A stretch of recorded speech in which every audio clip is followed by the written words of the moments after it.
Good evening, my friends. This is Paul, and tonight I'll be reviewing for you 100 line.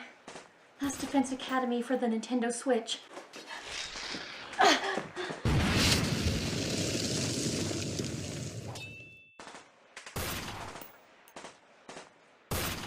Have you ever thought to yourself, I love turn-based RPGs, and I also love Danganronpa, and I would love it if those two genres crossed over and made one game together.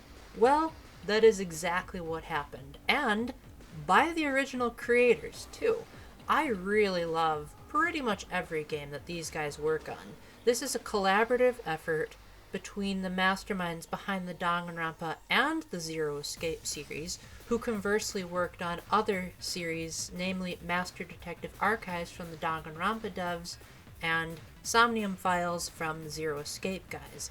And now they're finally coming together to make one great conglomeration, and I absolutely adore this game. But I can see why it might be a bit off-putting to certain people. So that's what this review is for, is to decide, is it worth $60 to spend on this kind of hybrid?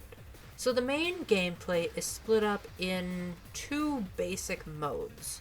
The gist is that you are playing as a bunch of high school students who are trapped at a school. Oh, the Danganronpa fandom is like, where have we seen this before? And the game seems to be aware of that, because when you first get to the school, there's a shot of the main character lifting up his head as though out of a daze, which is straight from Trigger Happy Havoc, and it is wonderful. But here's the twist. They are told that they are not here to play a killing game, but rather there are invaders that are trying to attack the school, which has a very valuable something, the leader Sire is pretty vague about it, that is going to help save humanity. And in order for the students to be able to go back to their regular lives as well as save the world, they need to live at the school for 100 days. And whenever the invaders attack, their job is to fight them off. Now, they happen to have a special type of blood called hemoanima, and when they use that, it gives them special powers, like being able to wield weapons, as well as making them immortal as long as they're on school grounds. And the game actually takes that into account as a gameplay mechanic, but we'll get to that in due time. So before you go into each battle, you'll have the stereotypical Danganronpa free time, where the game will keep track in the upper right corner of how many days have gone by, and it'll also keep track of what time of day it is. In the morning and in the afternoon, you'll have free time if there are no scripted story events.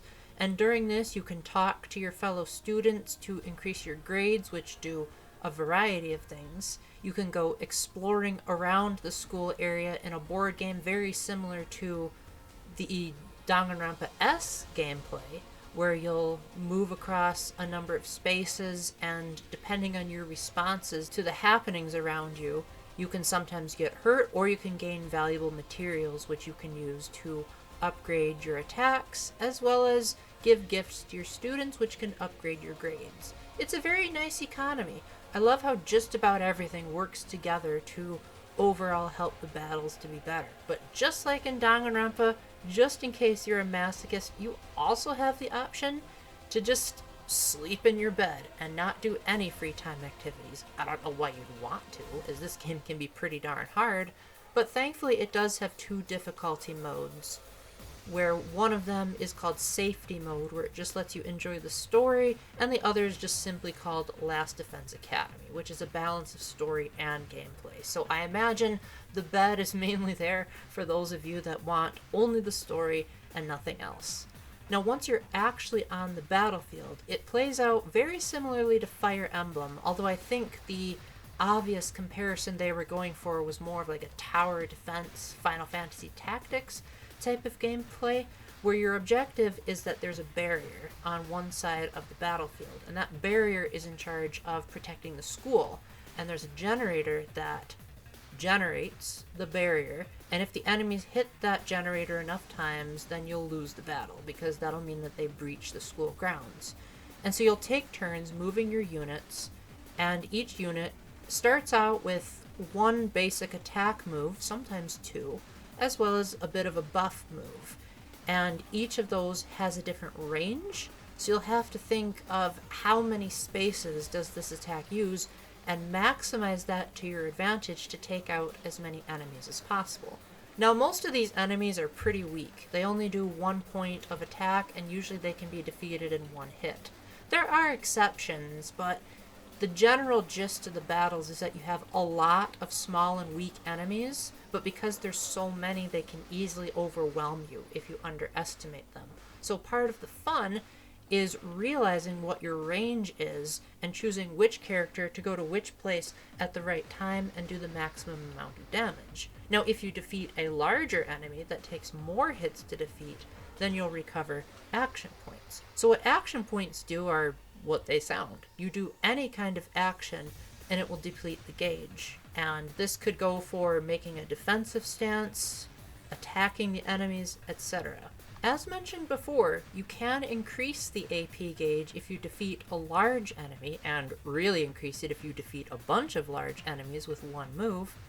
But another way to increase it is just don't use all of it before the end of your turn, because then you'll get 3 more at the start of the next turn, so you can really pile up those AP into the double digits if you're really strategic.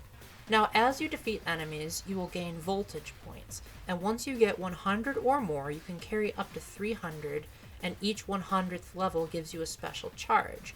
And you can do one of two things with 100 or more voltage. You can do a massive attack that gives a lot of damage to a lot of different enemies, which varies depending on the character, so use it wisely. Or you can boost your hemo-anima by giving yourself an attack boost, or giving yourself an additional action point. So you have 3 different things to discover. You also gain voltage if you take too much damage, so do keep that in mind as well. Now, you might have been wondering, now Paul, you said that the fact that these characters are immortal within school grounds is part of the gameplay. Well, if your unit's health is down to 5 or less, you can do what's called a last resort, which means that you can just bypass the whole voltage gauge altogether and just get straight to the massive attack. But it'll come at the cost of defeating your character. Now, the game does not want you to feel bad about this. In fact, if you manage to pull off a last resort move and that ends up killing your character in the process, which that character will then come back in the next wave or the next battle, the game will actually give you bonus points for being willing to do, for lack of a better word, a suicide kill. And it's a really great way for those who have been paying attention to the story to say, oh wow, the narrative just set this up. And there are other examples of this as well, but I really don't want to spoil too much, as you know these developers. They made the Zero Escape and Master Detective Archives games, which are known for having quite the involved storylines. And while it starts out simple, it's an intriguing premise. You're told you have to live there for 100 days, but what's going to happen on the 100th day? Is the headmaster of the school going to keep his word? Or could there perhaps be some espionage going on? The game constantly gives you new and interesting scenarios to go by, and it helps keep things interesting, because sometimes the game will select different characters than the last time to keep things fresh. Or it'll say, okay, in this battle, there's this condition that you have to worry about. And every single time one of these happened, I was always intrigued to discover what was going to happen next. Now, through most of the game, I kept thinking to myself, okay, this may be a mesh between the creators of Zero Escape and Danganronpa, but it's feeling way more like a Danganronpa game so far in terms of how the story is structured. Because while the event scenarios were cool, it didn't seem like it had the gripping narrative that Kotaro Uchikoshi, the Zero Escape guy, is known for. But then I got to the ending, and I'm not going to say anything. In fact, all the footage that I'm showing and all the things that I'm talking about are only up to day 7, which is how long the demo goes for. Now, I've only gotten 1 so far because that's my criteria for being able to do a review. But from what I can tell online, which I will not spoil for you, this game's going to keep me busy for a while. So if you decide to pick this up for the full $60, I think you'll get your money's worth. Let's just say that the game has a very, very, very hefty post-game. and there are quite a lot of endings you can get. However, do keep in mind that this company is notorious for having very mixed production values, where the graphics and the music and the voice acting, etc., take a hit to make sure that the story is as grand as possible. And unfortunately, for better or worse, depending on which of those categories you prefer, this game falls into the same trap. It has to be one of the most inconsistently produced games I have ever played. Sometimes the cutscenes are amazing and they look like something out of, say, Fire Emblem Radiant Dawn. But then they just default to the drawings and illustrations of things that are going on, and the characters will just talk over it.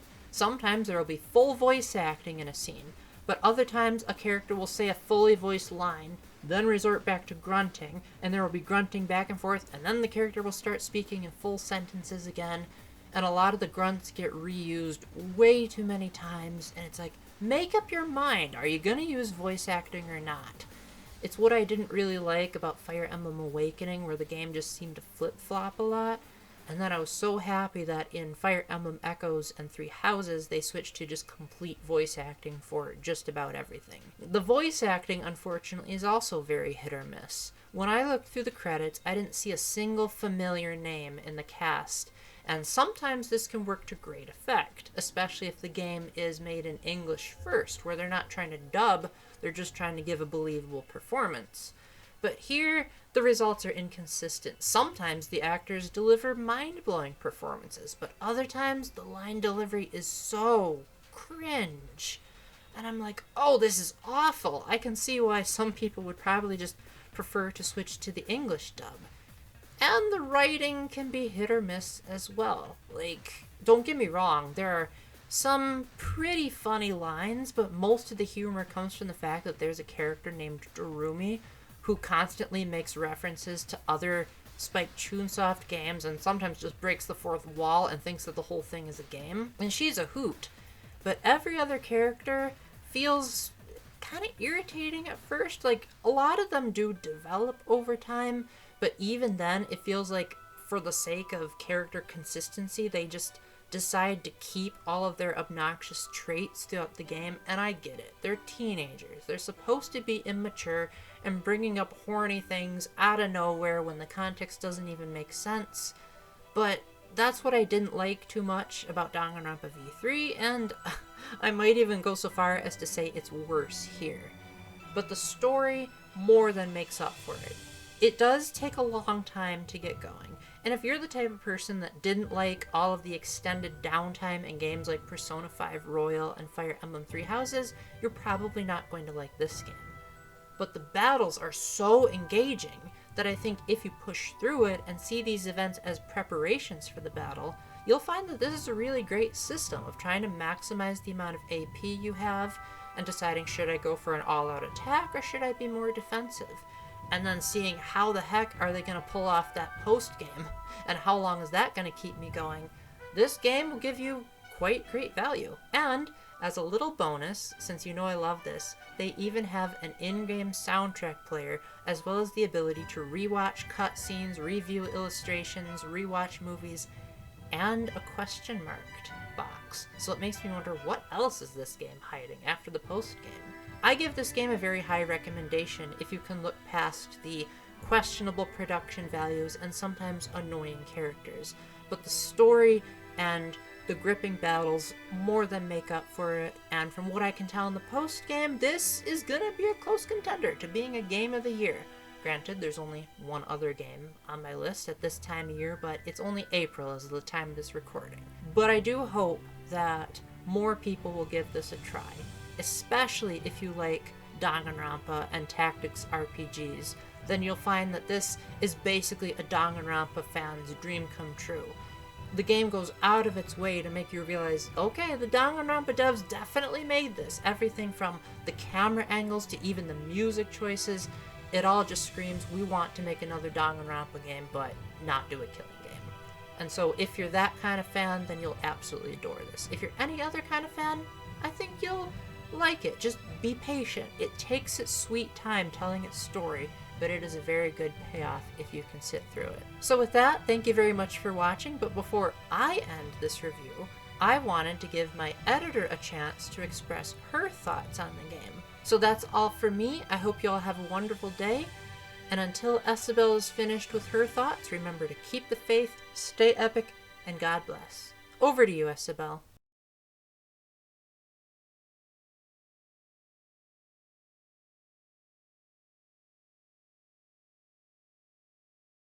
Hey everyone! Once again, Paul asked me to review a game as a non-gamer just based upon reviews that he has sent me, and this time it's the 100-line Last Defense Academy.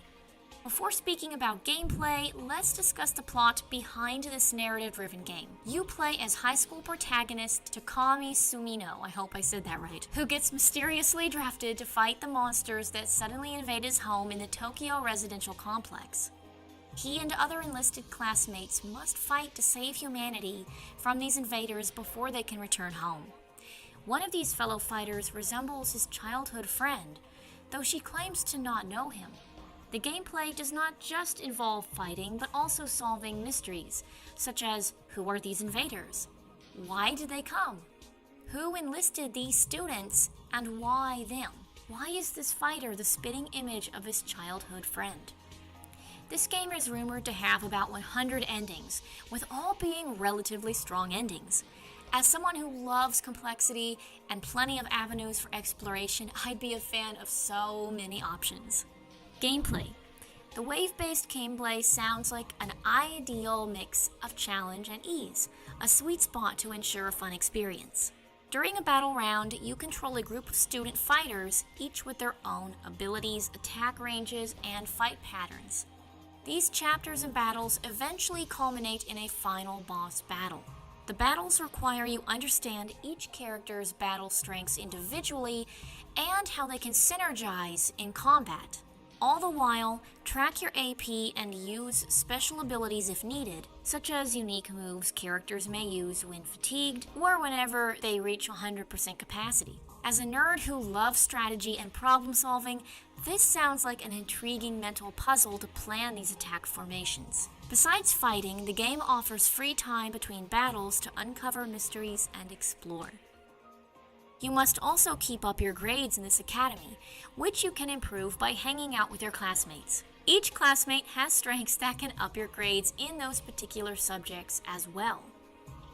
The 100-yard line visuals are pretty great, at least in my opinion. I am biased because I enjoy the anime style. Obviously, the cutscenes offer lots of eye-pleasing detail, but even the battle sequences contain great aesthetic shots. While the soundtrack isn't exactly my idea of ideal music if I were listening to it outside of the game, it's undeniably good quality music that fits well with what is happening on screen.